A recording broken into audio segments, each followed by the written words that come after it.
और इन 3 खबरों पर हमारी सबसे ज्यादा पैनी नजर है। सबसे पहली खबर की हम बात करेंगे जो भारत जोड़ो यात्रा से, यानी कांग्रेस जो है वो भारत जोड़ो यात्रा आज से शुरू कर रही है। कांग्रेस कन्याकुमारी में एक मेगा रैली कर रही है जिसमें अपनी 3570 किलोमीटर लंबी भारत जोड़ो यात्रा शुरू करने जा रही है। कांग्रेस सांसद राहुल गांधी ने चेन्नई पहुंचकर अपने पिता राजीव गांधी की समाधि पर जाकर उन्हें श्रद्धांजलि अर्पित की। तटीय शहर कन्याकुमारी में कांग्रेस कार्यकर्ताओं ने भारत जोड़ो यात्रा की भव्य तैयारियां की हैं। शहर भर में कई स्थानों में पोस्टर लगे हैं जिनमें तमिल भाषा में राहुल गांधी आपका स्वागत है और भारत जोड़ो लिखा गया है। कांग्रेस ने भारत जोड़ो यात्रा को भारतीय राजनीति का टर्निंग पॉइंट करार दिया और ये कहा कि एक नई शुरुआत का प्रतीक।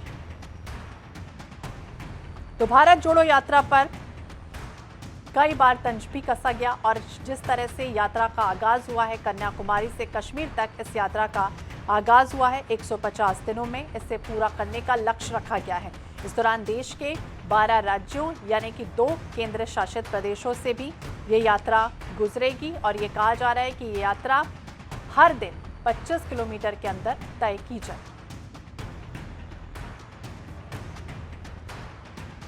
तो कांग्रेस पार्टी राहुल गांधी के नेतृत्व में आज से जोड़ने के लिए, लोगों को जोड़ने के लिए भारत जोड़ो यात्रा का आगाज हो रहा है। कांग्रेस ने कहा कि इस यात्रा का मकसद प्रेम और भाईचारे को बढ़ाना है, फैलाना है और इसका नाम इसलिए भारत जोड़ो यात्रा रखा गया है। यह यात्रा एकता की शक्ति दिखाने, कदम से कदम मिलाने और सपनों का भारत बनाने के लिए है। कांग्रेस की इस यात्रा को यह भी कहा जा रहा है कि 2024 नजदीक है, ऐसे में लोकसभा चुनाव से भी जोड़कर इसे देखा जा रहा है। कन्याकुमारी से हमारे साथ स्पर्श शर्मा ज्यादा जानकारी के लिए जुड़ गए। स्पर्श, जिस तरह से बात करें, कांग्रेस की भारत जोड़ो यात्रा का आगाज होने जा रहा है। हमने देखा कि राहुल गांधी वहां पहुंचे और अपने पिता को उन्होंने श्रद्धांजलि अर्पित की और ये कहा कि एकता अखंडता को बनाए रखने के लिए इस यात्रा का आगाज किया जा रहा है। कितने बजे से अब इस यात्रा की शुरुआत होने जा रही है? क्या सभी वहां पर पहुंच चुके हैं अब? देखिए, ज़्यादातर अगर नेताओं की बात करें तो इस वक्त कन्याकुमारी पहुंच चुके हैं। मुख्यमंत्री भूपेश बघेल अब से कुछ ही देर यहां पर बाद आते हुए नजर आएंगे। मध्य प्रदेश कई कांग्रेस के जो कई एमएलएज हैं वो यहां पर पहुंचे हुए हैं और जो अगर बात करें शाम को 5:30 बजे जो कार्यक्रम होगा उसमें औपचारिक रूप से भारत जोड़ो यात्रा की जो शुरुआत है वो होती हुई नजर आएगी। तमाम सीएलपी लीडर्स को जो है वहाँ पर बुलाया गया है। इसके अलावा तमाम जो सीनियर नेता हैं, दोनों कांग्रेस शासित राज्यों के मुख्यमंत्रियों की बात करें, वो वहाँ पर देखने को जो है सीधे तौर पर जो है मिलते हुए नजर आएंगे। काफ़ी महत्वपूर्ण यात्रा इस लिहाज से है क्योंकि कांग्रेस लगातार बीजेपी पर आरोप लगा रही है कि देश को बांटने की कोशिश जो है की जा रही है, चाहे वो आर्थिक आधार पर बांटने की कोशिश हो, राजनीतिक आधार पर बांटने की कोशिश हो, धार्मिक आधार पर बांटने की कोशिश हो। ये तमाम मसले जो हैं आज कांग्रेस इस यात्रा के माध्यम से शुरू करती हुई जो है नजर आएगी। लगभग 3500 किलोमीटर की जो यात्रा है वो कांग्रेस की तरफ से जो है कन्याकुमारी से कश्मीर तक जो है निकाली जानी है। हालांकि राहुल गांधी इस यात्रा में पूरी समय जो है देखने को मिलते हुए नजर आएंगे। सुबह उन्होंने अपने जो पिताजी हैं राजीव गांधी, उनके मेमोरियल पर जाकर श्रद्धांजलि जो है अर्पित की है। कुछ इसी प्रकार से जो अलग अलग यहाँ पर मेमोरियल बनाए गए हैं, चाहे वो गांधी मेमोरियल की बात की जाए या फिर जो अन्य मेमोरियल है वो जो है वहाँ पर श्रद्धांजलि अर्पित जो है करते हुए नजर आएंगे और शाम को 5:30 बजे इस यात्रा का औपचारिक शुभारंभ जो है होता हुआ नजर आएगा। हालांकि आज कोई पदयात्री जो है वो चलता हुआ नजर नहीं आएगा। कल से जो है इस यात्रा का जो पद यात्रा वाला चरण है वो शुरू होता हुआ नजर आएगा। सुबह 7:30 बजे से 10:30 बजे तक और दोपहर में 3:30 बजे से शाम 7-7:30 बजे तक जो यात्रा है वो कमेंस होती हुई नजर आएगी और लगभग दिन प्रतिदिन की बात करें तो 20 से 22 किलोमीटर का लक्ष्य कांग्रेस ने रखा है कि प्रतिदिन पैदल जो यात्रा है वो ये जो है की जाए। बिल्कुल, पैदल यात्रा जो है वो की जाए, नहीं कि कह सकते हैं कि कल से ही इस यात्रा का आगाज जो है वो शुरू हो जाएगा। एक आधिकारिक पोस्ट में हैंडल से राहुल गांधी ने ट्वीट किया है। उन्होंने कहा कि इंद्रधनुष का वेश है, कन्याकुमारी से कश्मीर तक जुड़ रहा मेरा देश है और मैं आ रहा हूं आपके शहर, आपके मोहल्ले, आपके गली और आपसे आकर मिलूंगा। सवाल यही कि क्या जिस तरह से सक्सेस की बात हो रही है, क्या कांग्रेस इसमें सफल हो पाएगी?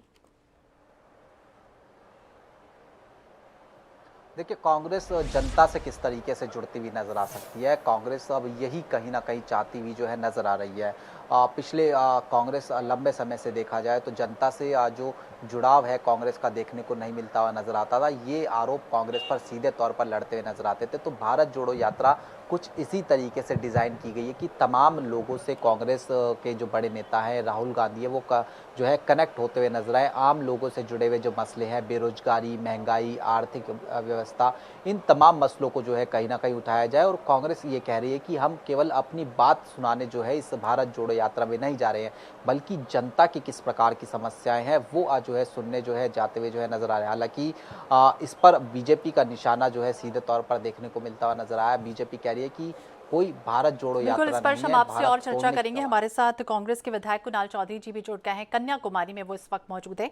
कुणाल जी, आपका स्वागत है INS 24/7 पर। और जिस तरह से एक मेगा रैली की शुरुआत करने जा रही है कांग्रेस, 3570 किलोमीटर का आगाज होने जा रहा है, क्या लग रहा है कितना बड़ा ये प्रदर्शन रहेगा और किस तरह का ये प्रदर्शन रहेगा, क्या उम्मीदें हैं? क्योंकि जो राहुल गांधी है वो ये कहते हुए भी नजर आए कि हमारा देश जो है इंद्रधनुष का वेश है, और ऐसे में कन्याकुमारी से कश्मीर तक इस तरह से पूरा देश सिमटा हुआ है। मैं पहुंच रहा हूं आपके द्वार और घर तक, कितनी सफलता मिलने की उम्मीद है? ये कोई आंदोलन का नहीं है, ये एक प्रेम के भाव के साथ कैसे इस देश को जोड़ देंगे, क्योंकि ये कांग्रेस पार्टी जिसने इस देश को आजादी दो, उस आजादी में सबसे बड़ा योगदान अगर रहा तो गांधी परिवार का रहा, जिसने कहीं ना कहीं अपने जेल के अंदर यातनाएं सही लगातार देश को एकत्रित करने का काम किया। महात्मा गांधी से लेकर सभी वरिष्ठों ने उसको करा। और कहीं ना कहीं आज जिस तरीके से इस विविधता के देश में, क्योंकि इस देश में अलग कई जातियां, कई धर्म, कई संप्रदाय, कई पहनावे, कई अलग अलग तरह की चीजों से ये देश बना। ये देश के अंदर आप तमिल भी है, तेलुगु भी है, मलयालम भी है, तो हिंदू, मुस्लिम, सिख, ईसाई, और देश के अंदर अलग अलग तरह के लोगों से मिलकर जो इंद्रधनुष की तरह ये भारत देश बना हुआ है, इसी को कैसे रोक लगाया जाए। क्योंकि आज हालात ये है, देश के अंदर घृणा बढ़ाई जा रही है, लोगों को नफरत बांटी जा रही है। बीजेपी से भारत बांटने की बात करिए, इनकी नजरिया ये है, क्योंकि ये हमेशा देश को जातियों के नाम पे, धर्म के नाम पे, संप्रदाय के नाम पे और कैसे लोगों को लड़ाने का काम करे, ये भारतीय जनता पार्टी का काम है। और राहुल गांधी जो विश्व की सबसे बड़ी एक पद यात्रा है, कहीं ना कहीं कन्याकुमारी से लेके कश्मीर तक 3500 किलोमीटर से ज्यादा की एक यात्रा, और जिसके अंदर प्रेम का भाव, क्योंकि हमारा सीधा सिद्धांत है कि जो उनका नजरिया हो वो अहले सियासत जाने, राहुल जी का पैगाम मोहब्बत है जहां तक पहुंचे, और इस देश के अंदर मूल मुद्दों के ऊपर कैसे देश की समस्याओं के लिए लाया जाए, वो घृणा नफरत जो रोज बढ़ती जा रही है, इसे कैसे खत्म कराने के लिए एकजुट भारत को रखा जाए। और यही सतरंगी हिंदुस्तान है, और इसी हिंदुस्तान को बचाने के लिए, क्योंकि आज हिंदुस्तान को बचाने के लिए जो कवायद है वो की जा रही है, आपका कहना है कुणाल जी। लेकिन गुलाम नबी आजाद जिन्होंने अभी हाल ही में कांग्रेस छोड़ी है, उनका ये कहना है कि भारत जोड़ो नहीं, उन्हें तो कांग्रेस जोड़ो यात्रा शुरू करनी चाहिए।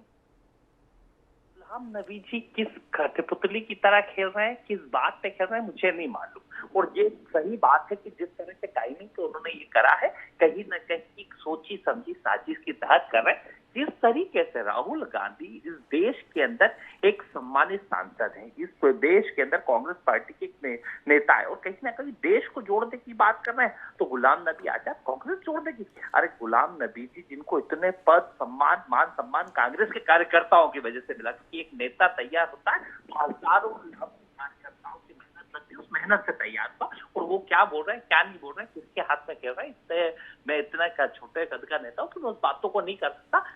आप बने रहिए हमारे साथ कुणाल जी। हमारे साथ डॉक्टर हितेश वाजपेयी जी भी जुड़ गए हैं, बीजेपी के वरिष्ठ नेता। हितेश जी, आपका भी स्वागत है INS 24/7 पर। और जिस तरह से कांग्रेस बड़ी यात्रा करने जा रही है, पद यात्रा करने जा रही है, 150 कहा जा रहा है कि दिन में ये पूरी होगी, एक मेगा रैली शो होगी, पद यात्रा करेंगे, शहर शहर जाएंगे, घर घर घूमेंगे, लोगों से मुलाकात करेंगे, क्या लग रहा है इस यात्रा को लेकर, आपकी क्या प्रतिक्रिया?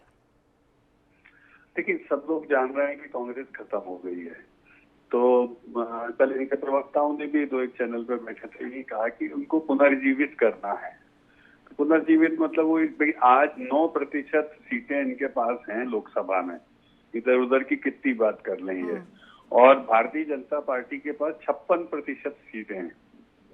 तो इतना बड़ा अंतर क्रिएट हुआ है नंबर 1 और नंबर 2 पार्टी के बीच में। फिर उसके बाद देखिए क्या होता है कि आप सब कुछ करिए, कोई बुराई नहीं होती जनता के बीच जाने में, पर पहले अपना घर तो संभाल लीजिए। 24 साल से कांग्रेस में कोई चुनाव नहीं हुए। अच्छा, राहुल गांधी कांग्रेस के ना अध्यक्ष हैं, वो जिला अध्यक्ष नहीं है, मंडल अध्यक्ष नहीं है, वो प्रदेश अध्यक्ष नहीं है, राष्ट्रीय अध्यक्ष तो उनकी माता जी है। तो भाई आप लीड करना चाहते हो कांग्रेस को, लेकिन आप पद नहीं देना चाहते हो, नेतृत्व नहीं देना चाहते, ऐसा थोड़ा ना होता है। जी फिर उसके बाद आप जो तथाकथित चुनाव करा रहे हो उसमें भी आपको पता है जो CWC मेंबर होते हैं उसके चुनाव नहीं हुए राज्यों में, जिसको मतदाता सूची क्रिएट होती है नेशनल इलेक्शन के लिए, और ये सब नॉर्म्स जो है वो लीगल नॉर्म्स है।